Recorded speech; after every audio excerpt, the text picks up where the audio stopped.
I'm trying to get some Boombow gameplay. Where are you, Ben? Are you recording? Maybe. Ready up. Don't have all day to record. Yeah, okay. Let me go back to the lobby. I don't have all day to record.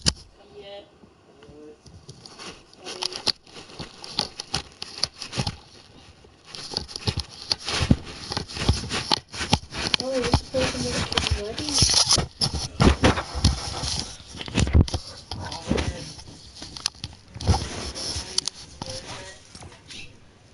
Right. Oh. Comment, hi. Hi, man. I should really do that on my phone. Ready up. Yeah. I'm trying.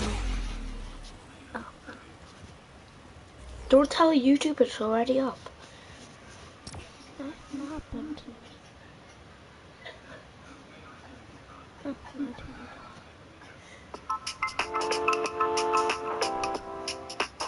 Thousands of great offers across all your favourite brands. Clearance, now on at John Lewis & Partners. More of what you love for less. You have 7.2 seconds to drop a like on the video. A rare candy cane wrapped pickaxe that a lot of players are calling the next minty. And there is a way to guarantee yourself this pickaxe in your next present. And I'm going to be teaching you that today. But before we get into that, I want to quickly remind you that I am one of the most active Fortnite skin gifters in the community. So if you want me to add you on Fortnite to gift you a skin in the future, comment down below your epic gamer tag and what console or platform you play on. I literally just finished gifting 3 crack shots to 3 lucky players. And be sure to press the subscribe button and the bell button to turn on notifications for my channel.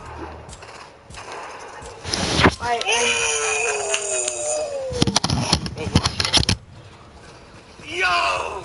So let me cut to the chase real quick. This is how you get the peppermint pickaxe in your next Fortnite present. It's quite simple. All you have to do is go...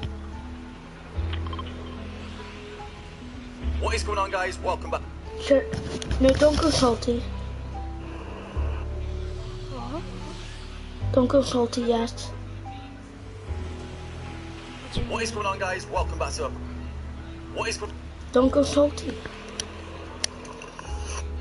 Okay, pleasant.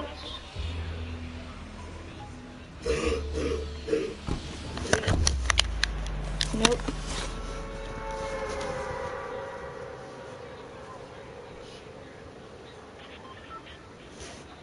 Drop a like in the next 5 seconds or all your skins will be vaulted. Save your... Yeah. I was trying to do a challenge, but okay. Oh. My man stolen the thing.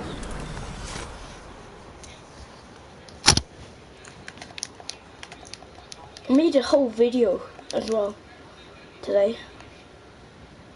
I edited it, put some music into it. And I cut some bits out, so I must be a god.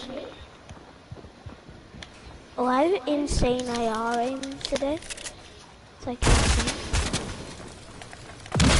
This guy's a lightsaber. I'm pretty sure. Oh, and I got a kill. Oh, give it to me. I'm trying to do like... No, someone has a Boombow. Sugar. And there's a guy on here. There's that Boombow guy. See that guy? That's the guy. Guy that's built and you're right in next to. There was a guy here. He died to the person up there. Oh. What's Go in here. There's people. Follow me. Follow me. I have a shotgun. I know. You went up there. Good. Good idea, bro. Got a kill. Got him? Let's go, man. Actually, no, I'm not stealing it, but I bet with pumps that was making them.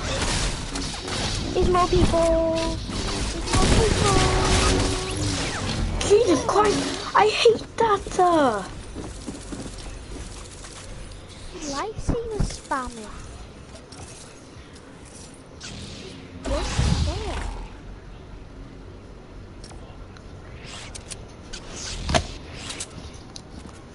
It's in Christmas as well, and they're still doing Star Wars. I know, right?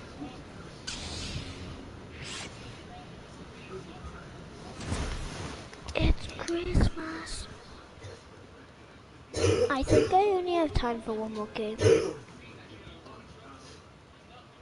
My dad said you have 10 minutes to do whatever you want, so...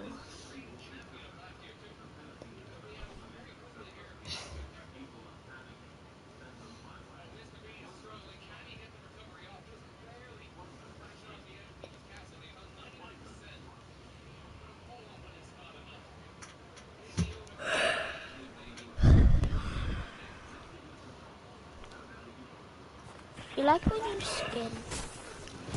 What? You like my new skin? You?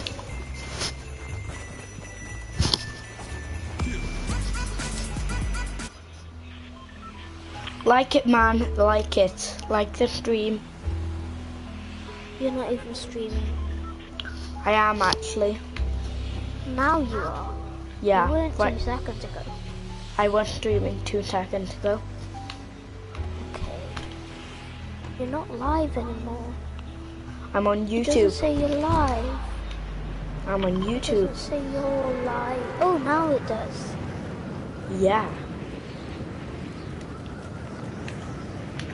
Told you, man. I'm insane, Jarvis. Alexa, play Dance Spider. There we go. Dance Spider. 3 people watching me. I'm one of them. Alexa, play Dance Spider. Oh gosh, what happened here? What happened to the salty house at the bottom by on me?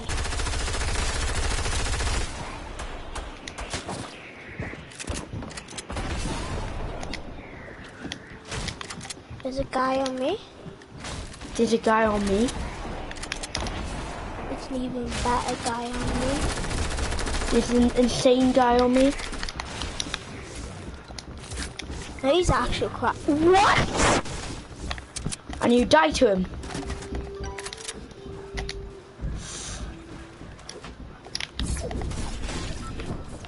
He was like 2 HP.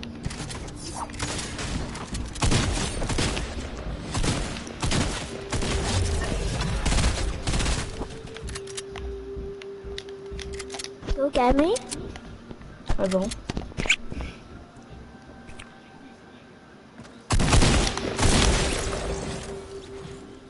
I'm cracked. Great. I'm cracked on sticks, you know. Get my car. I'm cracked.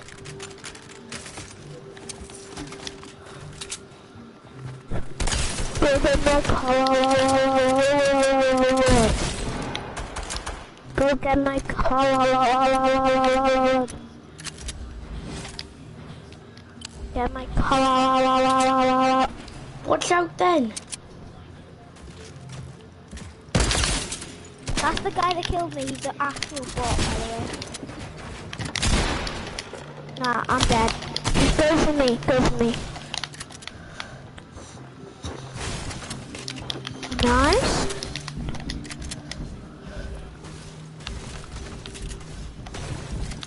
What happened to the house? It's broke. How? How?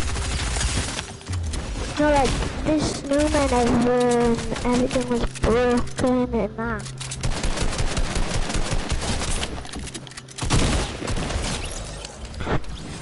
Reboot me once you've cleared Salty and drop some ammo for me. Oh, I'm actually insane. I still got it.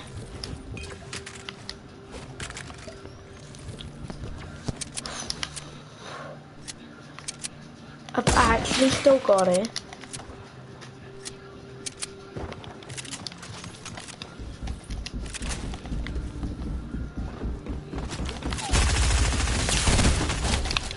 You're dead, you're dead, you're dead. Hide.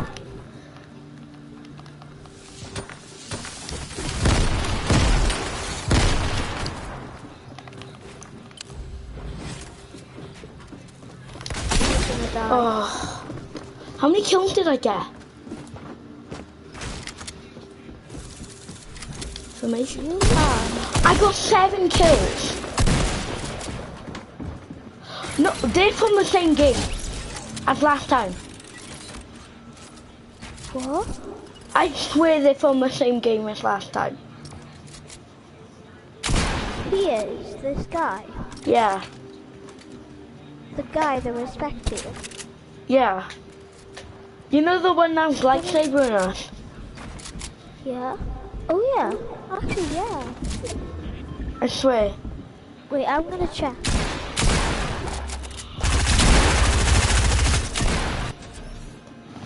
I think that's the same guy.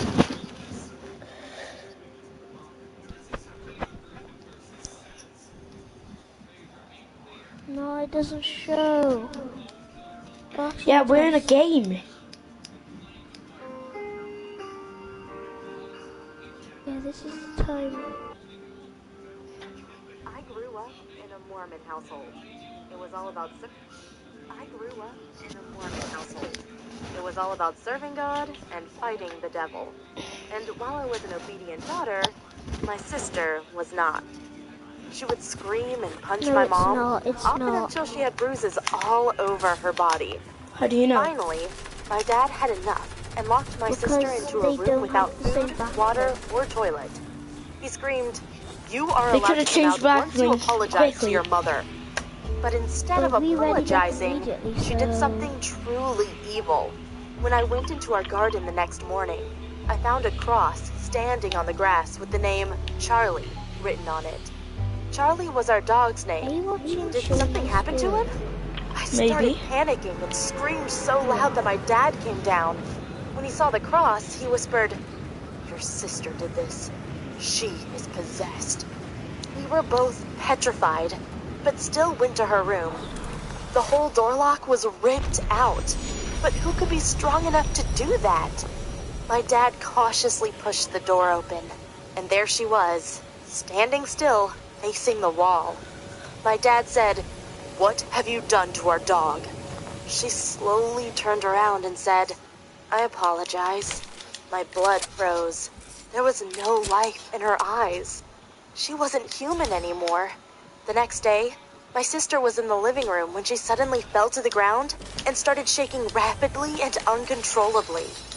My dad screamed, "She's possessed by a demon!" And then he put her on a chair and tied her up with tape. We were both terrified, and I could even hear my dad whisper, "We should burn her." But instead, he built a small wooden cabin in our garden and told my sister that it was her new home. It was the first time I'd seen my sister looking scared. But then she turned to me and said, You set me up. You killed the dog." I responded, "What? That's not true." And she said, "You will regret this badly." Oh, I got 2 kills. I probably should have gotten a knife or pepper spray to be able to defend myself, because when I got home from school the following week, my sister was waiting for me at the front door. She took me by my hair and said, "If you resist, I will only hurt you more." Then she dragged me into the forest next to our house. I knew I was gonna die, but I was too scared to fight her. After a while, she laid me down on the ground. I saw reverse pentagrams carved into the trees around us. Hey, what's up? I'm Justin Bieber. Hey, what's up? I'm Justin Bieber. Hi, I'm Ariana Grande. Hi, I'm Ariana Grande.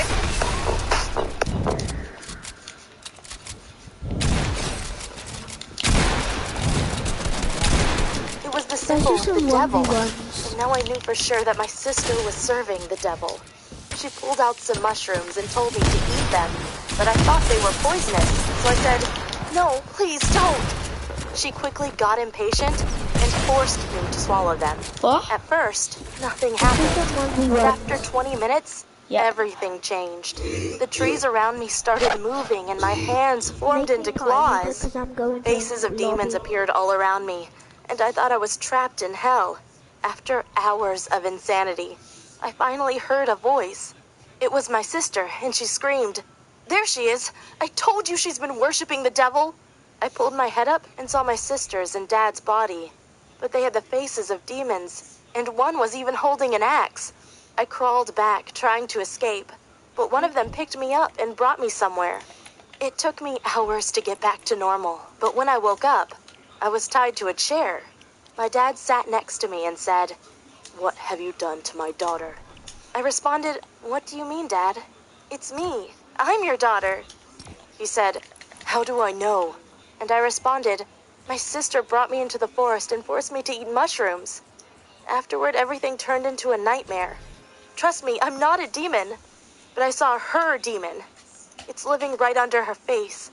It's evil and serves the devil. I guess I was lucky that my dad believed me, but this time he had enough of my sister. He told her to leave and never come back. It was hard to see my sister getting kicked out. She was just a teenager and had nowhere to go. But luckily, I saw her the next day in school. And during recess, she even pulled me into the bathroom, gave me a slap, and stole all my money. The next day, our neighbors came to our house and said, "Hey, I just wanted to let you know that your daughter is now living at my place. She told me that you guys have kicked her out, and I think that teenagers shouldn't be living on the streets." My dad didn't say anything, but both of us were scared. Because my sister was living so close to us, she could come over any time to hurt us. But that never happened. I almost forgot about her until I saw that her belly had gotten bigger. She was pregnant. But pregnant by whom? I hoped it wasn't our neighbor. He was already in his 60s, and I grew so worried that I told my dad about it. But he only responded, "Your sister has turned away from her faith. Now God is punishing her." Wow, my dad truly didn't care about his own daughter anymore. So the next day of school, I went over to my sister and said, "Hey, can I ask who's the father?" She turned around, came close and said, "That's none of your business, sister." Then she pushed me so hard that I fell to the ground. But I wasn't mad at her. I started to wonder if we had made a mistake by abandoning her. I mean, now that I was older, I knew that demons... Another day with no friends. Oh wait, I just remembered I downloaded this new app called Yubo and I can make friends super easy. New friend, new friend, new friend.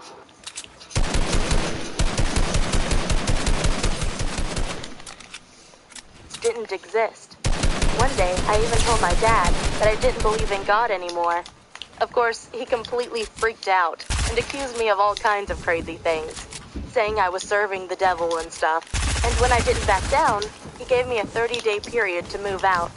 But by now I was already 18 and about to finish high school, so I took a loan, applied for college, and moved into my own place. It was nice, and I felt so free. But I couldn't forget about my sister and her baby. That's why I went to her and asked, "Do you want to move in with me?"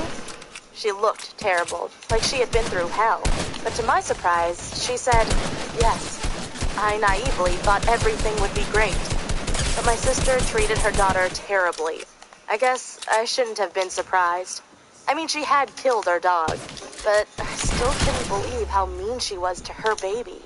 She often went a few inches close to her face and screamed, "Be quiet!" while also pinching her.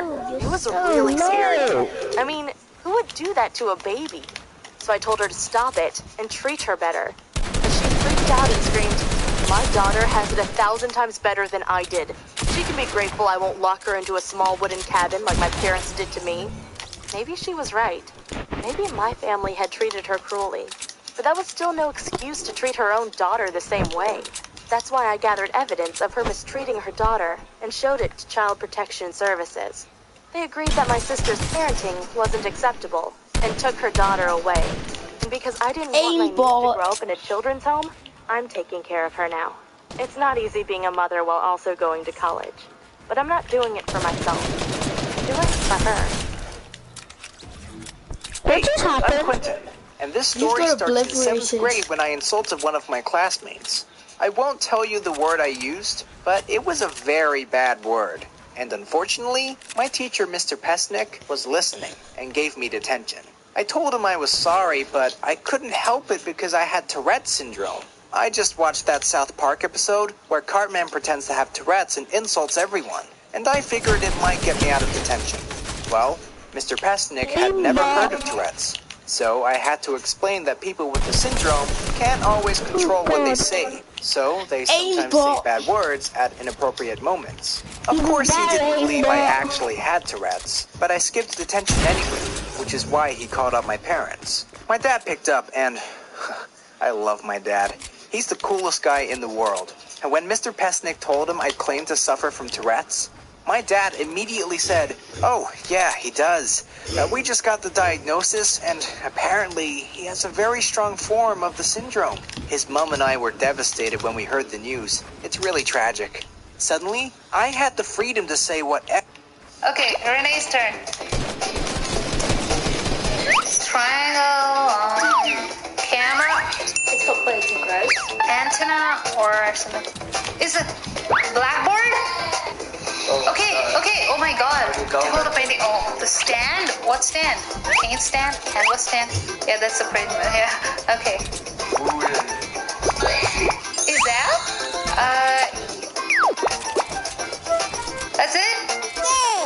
Okay. Yeah, I got it.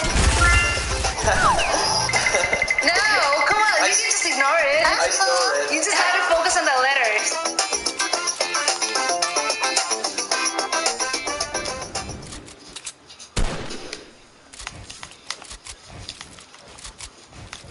Whatever I wanted, and I was going to make the most of it. When I walked into class the next morning, I saw Mr. Pesnick, I looked straight at him, and said a very unpleasant word. My classmates were shocked, and Mr. Pesnick went crazy. He said, "We're going to the principal now, and you're going to be expelled." But I just shrugged and said, "I have Tourette's syndrome, and if you expel me, my dad will sue you for discrimination of a mentally disabled person."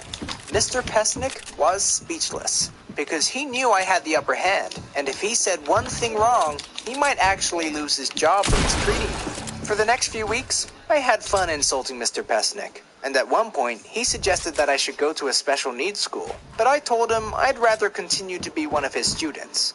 However, after a while, I got bored of screaming insults during class, and I stopped doing it. Of course, I had to make up an excuse, so I told my teachers I was finally on medication for my Tourette's. Looking back, I feel bad for faking my condition, because there are real people suffering from it. It was extremely immature. I lied about having a disorder just so I could get away with calling my teacher names. I've made a fool out of Mr. Pesnick and caused him a great deal of stress. If you've ever bullied someone like this, I want you to know it's not cool and it's not clever. I enjoyed the power I had over my teacher, but if everyone behaves like me, there would be a lot of jerks walking around. That's why I stopped doing it. And as soon as I graduate, I'll come clean and apologize to Mr. Pesnick, because what I was doing was inexcusable. I just hope he will accept my apology. Thank you for listening to my story, and please subscribe to this channel.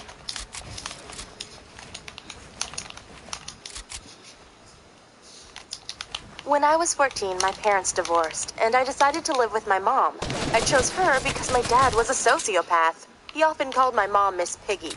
When I told him my decision, he said, "Fine, but don't expect to ever see me again." That hurt bad, but I knew I made the right choice. Or maybe not. You see, my mom got a new boyfriend a few months after, and I didn't like him at all. The first time we met, he smiled and said, "Hey, how are you?" I tried to act friendly, but his smile was fake. I could see the evil behind it, and I could tell he was a bad person. He always stared at me, especially when my back was turned to him. It made me very uncomfortable, but that's exactly what he wanted. He wanted to scare me. And one day, the lock on my door was broken. I didn't have any proof, but I knew my stepdad did it. I was sure he wanted to come into my room at night. When I told my mom about it, she said, I can't imagine he'd do that. He's always so nice. But I promise I'll keep an eye on him, and if he does anything bad to you, I'll break up with him. But I could tell she had no idea how evil he was. That night I woke up and there was a noise outside my door. Someone was standing out there. It was too dark to see him, but I knew my stepdad was peering through the lock at me. My heart was pounding so hard and I stayed awake for hours listening for more noises. But I didn't hear anything until sunrise. Then I heard him walking. He was pretending to be just passing by on the way to the kitchen, but I knew he'd been outside my door all night. When I went down to the kitchen, he said, "How did you sleep?" I didn't respond, so he continued, "Did I do anything to bother you?" I said, "No, you didn't." And he acted like he was confused, but I could see his smirk. He was happy he had scared me. He lived for that pleasure. I could see it in his eyes. I didn't tell my mom about it because she wouldn't believe me anyway. Meanwhile, my stepdad was slowly turning her against me. He was taking all of her time and my mom stopped seeing me as her daughter. Instead, I was just an annoying and unwanted guest. Then I was heating up some pizza in the microwave one day. I pulled it out and went to my room. But 10 minutes later, I heard my stepdad scream, "Fire!" I ran downstairs and saw him spraying the microwave with an extinguisher. The fire was out, but I could see the damage was done. I told her I had already taken out my slice of pizza. I said my stepdad must have put another one in after I left, but he denied everything. I screamed, "You did it! You started the fire! You're trying to make my mom hate me!" But my mom screamed back, "Stop it! You're lying! You left the pizza in the microwave for too long and now you're trying to blame someone else." I gotta admit, I was starting to wonder, am I going insane or was this part of my stepdad's evil plan? I knew my stepdad wanted to make me the bad guy, but I was still so naive. I didn't know just how vicious and scheming he was. One time, I secretly listened to their conversation. He wanted to travel with my mom to South America for a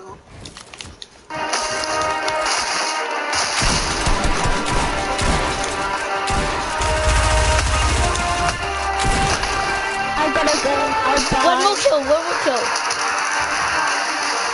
Okay, bye. month, but she said she had to stay home and take care of me. He responded, "Don't worry, she's old enough to stay alone for a while. Come on, we'd have a lot of fun." Every day, my stepdad manipulated my mom into loving me less. Don't believe me?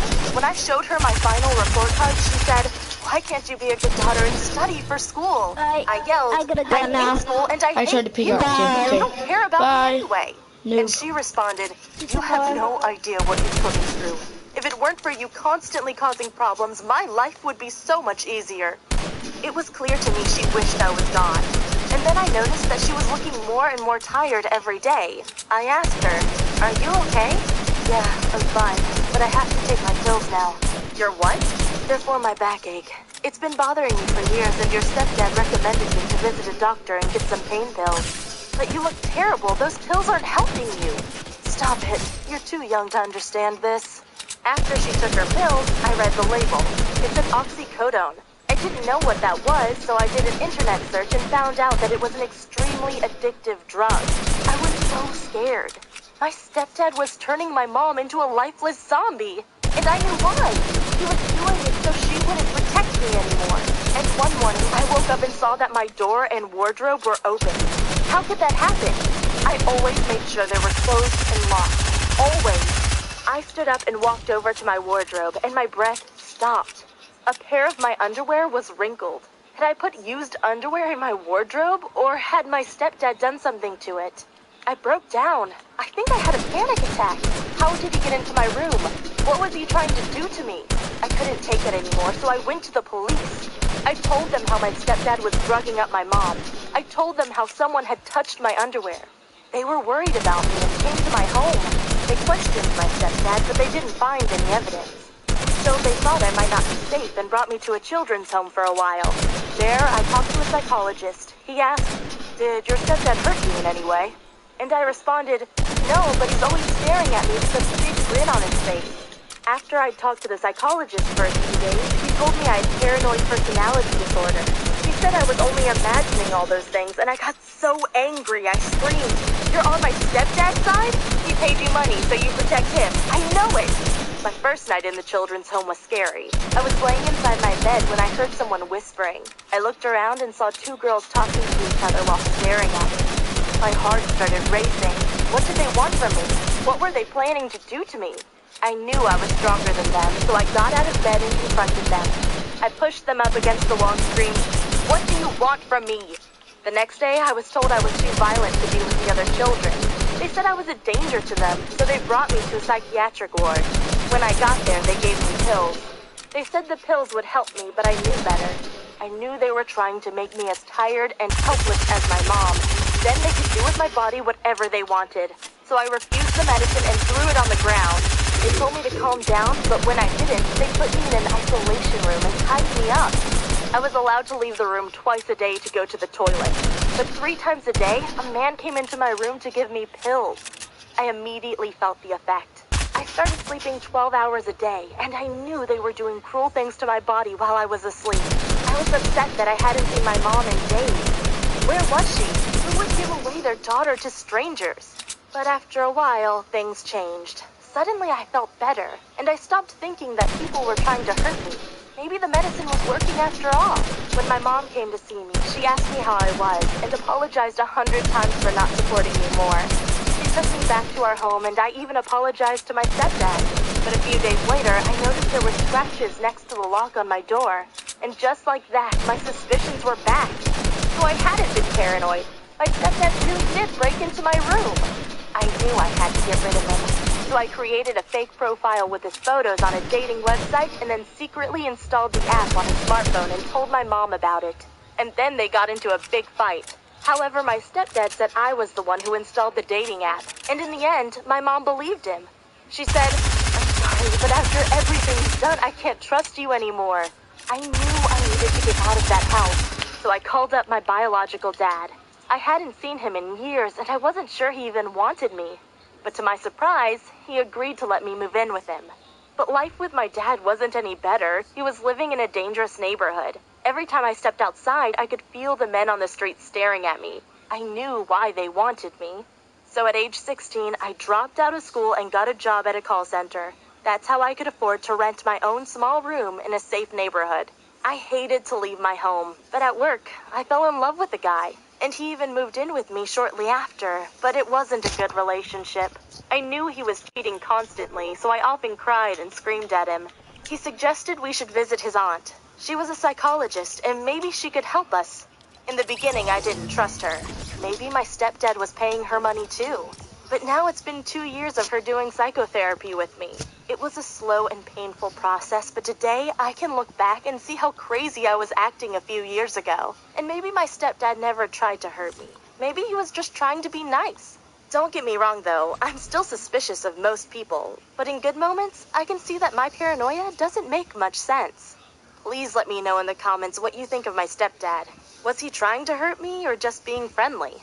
I mean, I still think he touched my underwear, and if it wasn't for my mom and the police, he would have probably done much worse things. So don't be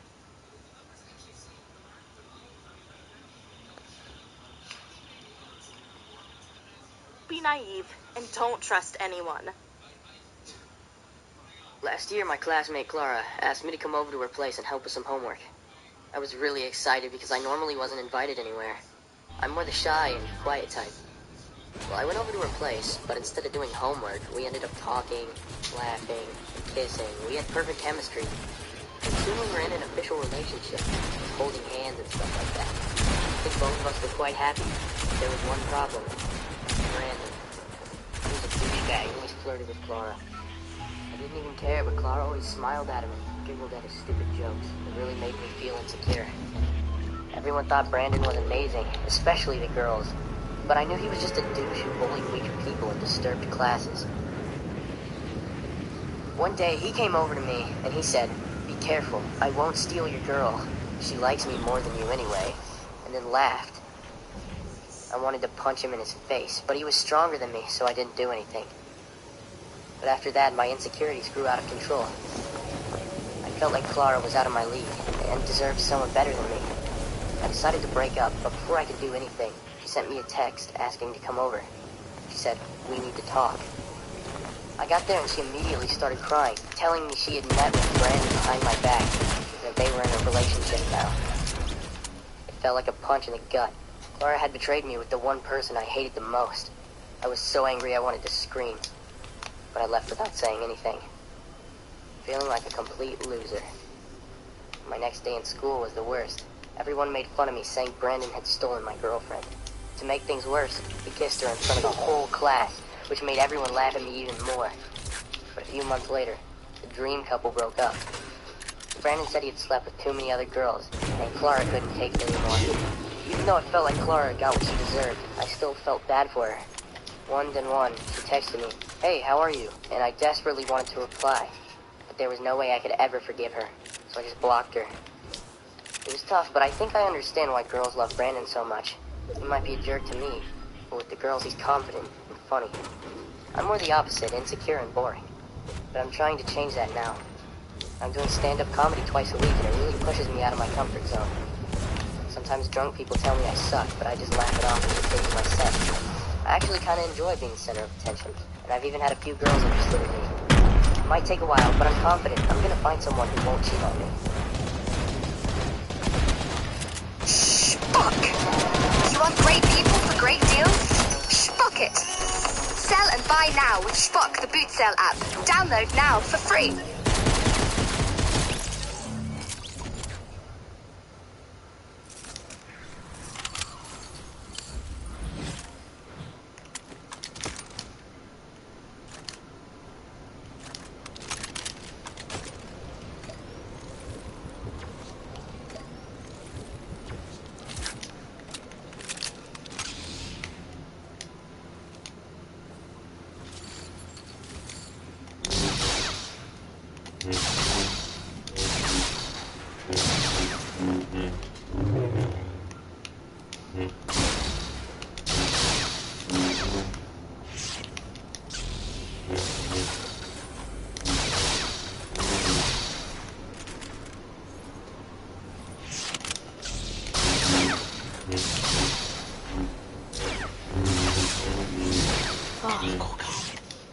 Can you shift over and bring it up?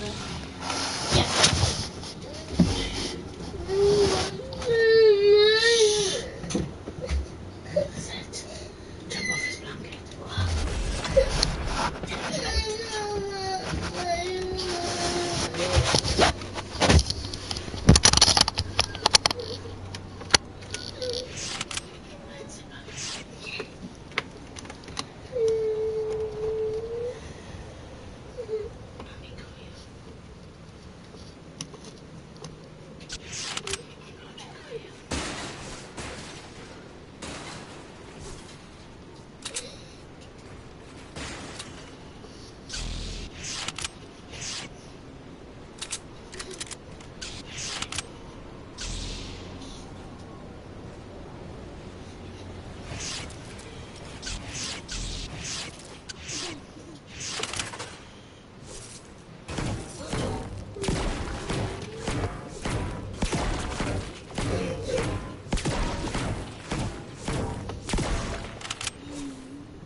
feel better? You know, say no all the time when I ask you. You feel okay? Huh? Downstairs not some chocolate or something?